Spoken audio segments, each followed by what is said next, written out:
Assalamualaikum warahmatullahi wabarakatuh. Perkenalkan, nama saya Marhana Pasaribu. Saya dari Kampus Institut Agama Islam Padang Lawas dengan prodi Hukum Keluarga Islam. Di video sebelumnya saya sudah membahas di bab 2 tentang pasal 5A yang berbunyi anak sah dan anak yang tidak sah namun diakui oleh ayahnya. Dan di sini lanjutnya saya akan membahas ke bab 3. Saya memilih di sini yaitu pasal 23 yang berbunyi yang dianggap sebagai rumah kematian seseorang meninggal dunia adalah rumah tempat tinggalnya. Penjelasannya, pasal 23 ini menjelaskan bahwa jika seseorang meninggal dunia, maka tempat tinggal atau domisili tetapnya dianggap sebagai rumah kematiannya. Artinya, meskipun orang tersebut meninggal di lokasi lain, misalnya di rumah sakit, di luar kota atau saat sedang bepergian, tempat tinggal tetapnya atau alamat resmi yang tercatat sebagai tempat ia biasa hidup sehari-hari akan dianggap sebagai pusat urusan hukum yang berkaitan dengan kematiannya. Namun ketentuan ini penting untuk hal-hal seperti yang pertama, penentuan kewenangan kantor catatan sipil yang mencatat kematiannya. Yang kedua, proses administrasi warisan. Dan yang ketiga, pengurusan surat kematian. Yang terakhir, penentuan yurisdiksi hukum. Atau misalnya pengadilan mana yang berwenang jika ada sengketa warisan.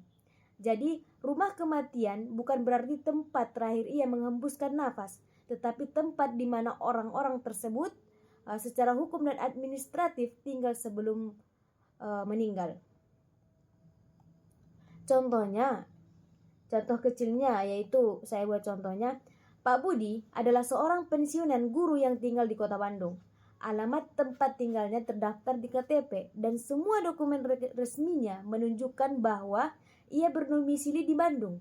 Suatu hari, Pak Budi pergi mengunjungi anaknya di Surabaya dan saat berada di sana beliau meninggal dunia karena serangan jantung.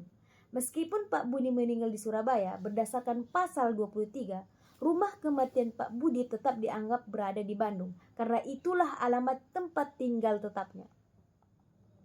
Akibat hukum dari penetapan rumah kematian di Bandung ini, yang pertama, akta kematian Pak Budi dicatat oleh Dinas Kependudukan dan Catatan Sipil di Kota Bandung, di tempat tinggal ia berada gitu kan, bukan tempat kematiannya. Dan yang kedua, proses pembagian warisan jika dilakukan lewat pengadilan akan diajukan di Pengadilan Negeri Bandung. Dan yang ketiga, jika ada surat wasiat, maka notaris atau pejabat yang berwenang di Bandung akan mengurus pengesahannya. Dan yang terakhir, pengumuman hukum terkait kematian, misalnya dalam surat kabar, juga mengacu pada domisili di Bandung. Dengan contoh ini bisa dipahami bahwa rumah kematian bukan tempat seseorang meninggal secara fisik, melainkan tempat tinggal hukum atau administratifnya yang sebelum wafat.